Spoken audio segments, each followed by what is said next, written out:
La teoría del conocimiento de Schelling, 1775-1854, se sitúa en continuidad y a la vez en tensión con la de Fichte, pues parte del idealismo trascendental pero intenta ir más allá de su reduccionismo subjetivo. Schelling comparte con Fichte la idea de que el conocimiento es un acto, una producción, pero sostiene que no puede entenderse solo como actividad del yo. Para él, la naturaleza misma debe ser pensada como un proceso dinámico y creador, no como un simple límite puesto por la conciencia. En su visión, el conocimiento surge de una identidad más originaria entre sujeto y objeto. Schelling formula su concepción en lo que denomina idealismo de la identidad. El principio es que lo real y lo racional, el ser y el pensar, son en última instancia lo mismo. La separación entre sujeto y objeto es una escisión que ocurre en la experiencia consciente, pero que en el fondo existe una unidad absoluta que los reconcilia. El conocimiento humano consiste en un movimiento que, partiendo de esa escisión, busca retornar a la identidad originaria. Así, no es solo el yo quien crea el mundo como en Fichte, sino que la propia naturaleza tiene una dimensión productiva e inteligente.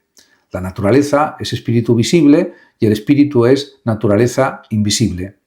Desde esta perspectiva, Schelling propone que el conocimiento tiene dos vertientes. Por un lado está el conocimiento científico, que analiza la naturaleza desde fuera en su objetividad. Por otro está el conocimiento filosófico y artístico, que logra intuir la identidad profunda entre sujeto y objeto. La intuición intelectual, concepto central en Schelling, es la capacidad de captar esa unidad originaria que precede a toda escisión. Mientras la ciencia nos da un saber parcial y fragmentario, el arte se convierte en la manifestación suprema del conocimiento, porque en la obra artística se muestra la síntesis viva de libertad y necesidad, de naturaleza y espíritu. El conocimiento, entonces, no es para Schelling una simple representación de algo externo, ni tampoco un producto exclusivo del sujeto, sino el despliegue de una unidad ontológica previa. De este modo, su teoría supera el límite del criticismo kantiano y del idealismo subjetivo de Fichte, afirmando una metafísica de la identidad.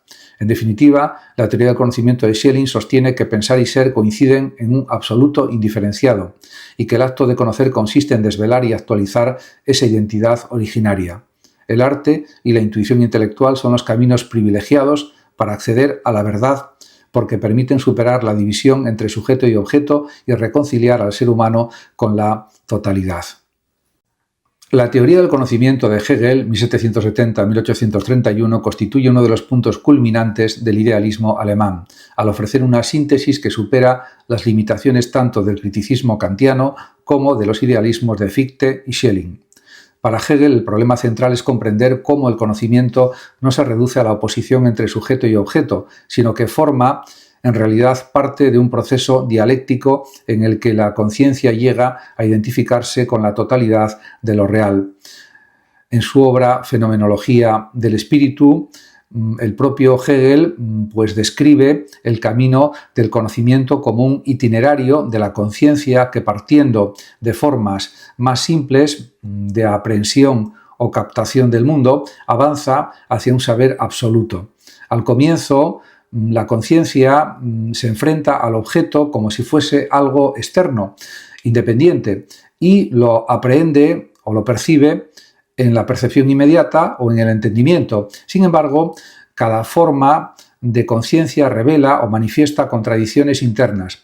Lo que parecía un objeto fijo resulta ser un conjunto de relaciones. Lo que parecía certeza inmediata se disuelve en mediaciones. Esta dinámica de contradicciones impulsa a la conciencia a niveles más altos de comprensión, de captación de lo real. La clave de Hegel es la dialéctica, el proceso mediante el cual toda forma de conocimiento se supera a sí misma en una síntesis superior. Cada etapa contiene verdad, pero también limitación, y la superación, Aufhebung en alemán, conserva lo valioso a la vez que trasciende lo insuficiente. Así, el conocimiento no es estático, sino dinámico, un devenir histórico y lógico a la vez. El punto culminante es el saber absoluto, en el cual el sujeto reconoce que no existe una separación radical entre él y el objeto. La realidad es racional y la razón es real. Lo verdadero no es una cosa aislada ni un concepto abstracto, sino el todo entendido como proceso en el que la conciencia y la realidad se identifican.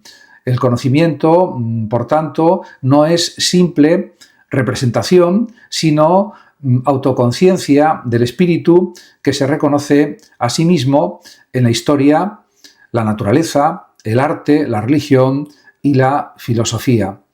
En este sentido, o de esta manera, la teoría del conocimiento de Hegel rompe con la visión según la cual el sujeto depende de algo exterior para conocer.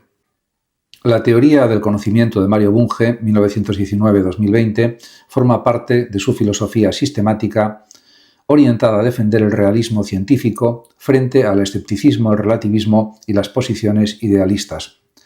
Para Bunge, el conocimiento no es una construcción puramente subjetiva ni una invención cultural, sino el resultado de la interacción entre sujetos cognoscentes y un mundo real que existe independientemente de nosotros. Su postura se resume en el realismo científico. La tarea del conocimiento es descubrir cómo funciona la realidad, formular teorías sobre ella y poner esas teorías a prueba mediante la crítica y la experiencia. En su concepción, el conocimiento auténtico debe cumplir 3 condiciones: ser objetivo, sistemático y verificable. Es objetivo porque no depende de los estados de ánimo ni de opiniones particulares, sino de hechos y regularidades externas. Es sistemático porque no se reduce a datos sueltos, sino que se organiza en teorías, modelos y leyes conectados entre sí. Y es verificable porque toda afirmación debe poder contrastarse con la experiencia directa o indirectamente mediante observación y experimentación. Bunge considera que el método científico es la vía privilegiada de acceso al conocimiento confiable. Este método implica formular problemas claros, proponer hipótesis, deducir consecuencias y someterlas a pruebas rigurosas. El conocimiento, en consecuencia, es siempre falible y perfectible. Nunca es definitivo, pero puede acercarse progresivamente a la verdad gracias al proceso crítico y autocorrectivo de la ciencia. Un aspecto central de su epistemología es el rechazo del relativismo y del escepticismo radical. Para Bunge, afirmar que todo conocimiento es relativo equivale a renunciar a la búsqueda de la verdad. La ciencia demuestra que es posible lograr descripciones y explicaciones objetivas del mundo, aunque siempre sujetas a revisión. En este sentido, defiende una posición de realismo crítico. La realidad existe independientemente de nuestras ideas, pero solo podemos conocerla mediante modelos teóricos aproximados. Además, Bunge subraya también la necesidad de un lenguaje preciso y formalizado, en particular el matemático, como herramienta indispensable para evitar la imprecisión, la vaguedad y construir teorías coherentes. También insiste en que el conocimiento es público e intersubjetivo, debe estar abierto al escrutinio y a la crítica de la comunidad, lo que garantiza su objetividad y su carácter progresivo. En síntesis, la teoría del conocimiento de Mario Bunge concibe el saber como un proceso racional, crítico y metódico, cuya meta es elaborar modelos verdaderos o verosímiles sobre la realidad objetiva. Conocer es explicar y prever, y la ciencia constituye el paradigma de ese conocimiento confiable, siempre en construcción y perfeccionamiento. Publicar muchísimo, con constancia y determinación, no es únicamente un ejercicio de disciplina intelectual o creativa, que también lo es también una forma de resistencia ante la indiferencia, el desprecio y la marginación. En la vida social siempre existe un sector de personas que, por envidia, desconocimiento o simple hostilidad, intenta menospreciar lo que otro produce. No se trata solo de ignorar, sino de una actitud activa que busca invisibilizar, restar valor y dificultar el reconocimiento de los méritos ajenos. Frente a esa maldad evidente, la respuesta más efectiva no es el silencio ni la retirada, sino la sobreabundancia de presencia. Publicar, aparecer, estar, insistir constantemente. La marginación se alimenta de la ausencia. Cuando alguien deja de mostrar su trabajo, su creación, sus creaciones, cuando se repliega en el silencio, concede a los indiferentes y a los hostiles la victoria simbólica. En cambio, quien publica una y otra vez incansablemente, con fuerza y con claridad y con valor, multiplica sus oportunidades de ser visto, escuchado y leído. La cantidad se convierte en una forma de resistencia. Cada publicación es un recordatorio de que la voz propia no puede ser callada ni apagada por nadie.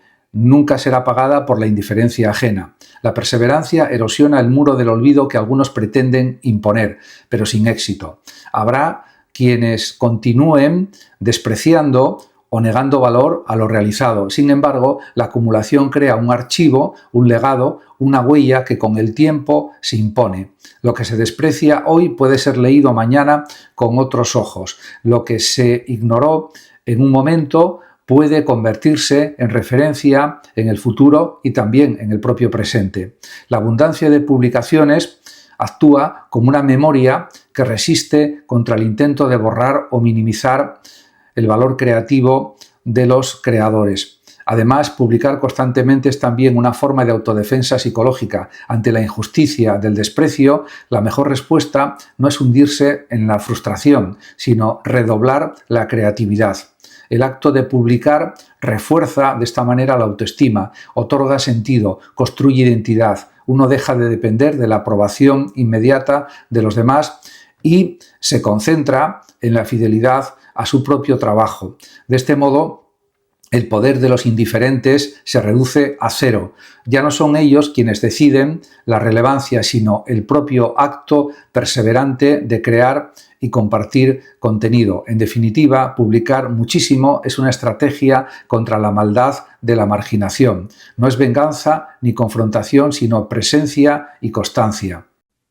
La teoría del conocimiento de Fichte, 1762-1814, representa un momento decisivo en la filosofía idealista alemana al intentar superar las limitaciones tanto del criticismo kantiano como de las interpretaciones dogmáticas de la realidad.